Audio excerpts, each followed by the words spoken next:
Hello hi friends. இப்போ வந்து பார்த்தீங்கன்னா, நான் வந்து சைக்கிளிங் போகிறப்போ வந்து சேரி கட்டிட்டு போக மாட்டேன். ஏன்னா சேரி கட்டிட்டு போனேன் அப்படின்னா, எனக்கு அப்படி ஒரு 4 சேரி வந்து டேமேஜ் ஆயிடுச்சு. நல்லா வந்து அந்த வீலுக்குள்ளே சிக்கி என்ன சொல்கிறது, சேரியெல்லாம் வந்து ஒரு மாதிரி கருப்பாகி அந்த க்ரீஸ் மாதிரி இருக்குல்ல, சக்கரத்தோட பல்லா ஃபுல்லாகி அந்த ஓட்டே விழுந்து அந்த சேரி நோ யூஸ் அப்படிங்கிற மாதிரி ஆயிடுச்சு.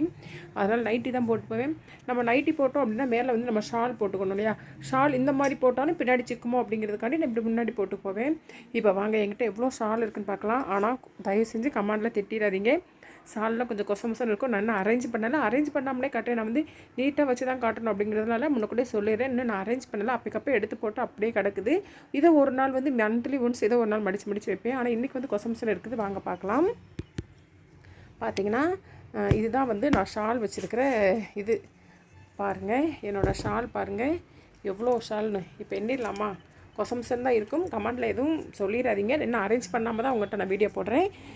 1 எல்லா கலர்லேயுமே வச்சுருப்பேன். 2 3 என்னன்னு நினச்ச வீடியோ லென்த்தாக போகும். 3 4 நம்ம அதனால் என்ன வேண்டாம், நான் உங்கள்கிட்ட வந்து அப்படியே காட்டுறேன் பாருங்கள்.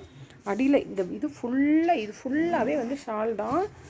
டிஃப்ரெண்ட் ஷால்லாம் வச்சுருப்பேன். இங்கே பாருங்கள், இது மாதிரி எல்லா விதமான ஷால்களுமே வச்சுருக்கேன். இது இன்றைக்கி வந்து நான் என்ன செய்ய போகிறேன் அப்படின்னா, எதுக்கு இந்த வீடியோ போடுறேன் அப்படின்னா, ஏன் இப்படி போட்டு அப்பக்கப்போ போகிறது அப்படியே வந்தோடனே இப்படி திணிச்சு வச்சிருது. ஏன்னா ஷால் வந்து உங்களுக்கு சுருங்காது. பூரா வந்து நைஸான துணியில் இருக்கிறதுனால சுருக்கெல்லாம் இருக்காது. அப்படியே எடுத்து போட்டுக்கிறது. இன்றைக்கி வந்து மடித்து வைக்க போகிறேன். சரி, இன்றைக்கி வீட்டில் வேறு வேலை எதுவும் இல்லை, அதனால் இன்றைக்கி மடித்து வச்சிடலான்னு சொல்லிட்டு என்னென்னா இவ்வளோ ஷால் வச்சுருக்கிறேன். இது ஃபுல்லாகவே எனக்கு உண்டான ஷால் நினைக்காதீங்க. என் பொண்ணு சுடிதாருக்கும் போடுவோம், அதுக்கு உண்டான ஷால் தான். ஆனால் இவ்வளோ ஷால் இருந்தாலுமே புதுசாக பெட்டராக ஒரு ஷால் யாராவது டிசைனாக போட்டாங்கன்னா அதை எடுக்கணும்னு தோணும்.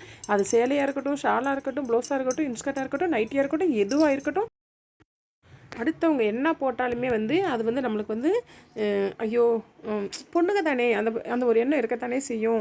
ஆனால் இந்த எண்ணம் வந்து எல்லாத்துக்கும் இருக்காது. இதுலேயும் வந்து நட்சத்திர கோடில் ஒருத்தவங்க போதும் அப்படிங்கிறது இருப்பாங்க. ஆனால் எனக்கு என்னென்னு தெரியல, போதுங்கிறது இருக்காது. ஆனால் எல்லாத்தையும் எடுப்பேன், வாங்கவே வைப்பேன். ஆனால் வந்து சரியாக போடுறது கிடையாது. அதான் சொன்னேன், என்னோடய புடவை வீடியோலாம் கூட பார்த்துருப்பீங்க. எல்லாத்துலேயுமே புடவை வச்சுருக்கேன் அப்படின்னு. அந்த மாதிரி நிறைய எடுப்பேன். சப்போஸ் வந்து இப்போ என் சிஸ்டரோ என் கெஸ்ட் யாராவது வந்தாங்கன்னா எனக்கு இந்த கலர் ஷால் பிடிக்குன்னா அதையும் கொடுத்துருவேன்.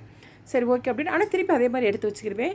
அந்த மாதிரி தான் இவ்வளோ ஷால் வச்சுருக்கிறேன். இன்றைக்கி வந்து நம்மளோட ஒர்க் என்னென்னா, இந்த ஷால் வச்சுருக்கேன் பார்த்தீங்களா, இந்த இதை வந்து இன்றைக்கி நான் அரேஞ்ச் பண்ணி வைக்கணும். இதை அரேஞ்ச் பண்ணி வச்சுட்டு அப்புறமேட்டு நான் என்ன ஒர்க் பண்ணுறேன் அப்படிங்கிறத நான் வீடியோவாக போடுறேன். ஓகே ஃப்ரெண்ட்ஸ், உங்களுக்கு இந்த வீடியோ பிடிச்சிருக்கும். ஏன்னா வந்து சுடி போட்டு போகலாம். எங்கள் வீட்டுக்காரர் வந்து என்னை சுடி போடுறதுக்கு அலோவ் பண்ண மாட்டாங்க. அதனால் நான் சுடி போடுறது கிடையாது. நைட்டி போட்டு ஷால் போட்டு போயிடுவேன். அவ்வளோதான். நீங்கள் கேட்கலாம், ஏன்னா கமெண்டை நீங்கள் கேட்கக்கூடாதுன்னு நான் முன்னக்கூடயே சொல்லிடுறேன். சுடியும் போடலாம். சுடி போட்டால் இன்னும் சேஃப்டி தான். ஆனால் எங்கள் வீட்டுக்காரர் அலோவ் பண்ண மாட்டாங்க. அதனால் ஷால் போட்டு போவேன். சேரி போட்டால் கொஞ்சம் கம்ஃபர்டபுளாக இல்லாமல் சேரி சிக்கி அது ஒரு பெரிய பிரச்சனை ஆயிடுது அப்படிங்கிறதுக்காண்டி தான். ஓகே ஃப்ரெண்ட்ஸ், இந்த வீடியோ பிடிச்சிருந்தால் லைக் பண்ணுங்கள், ஷேர் பண்ணுங்கள், கமெண்ட் பண்ணுங்கள், மறக்காமல் சப்ஸ்கிரைப் பண்ணுங்கள். Okay bye.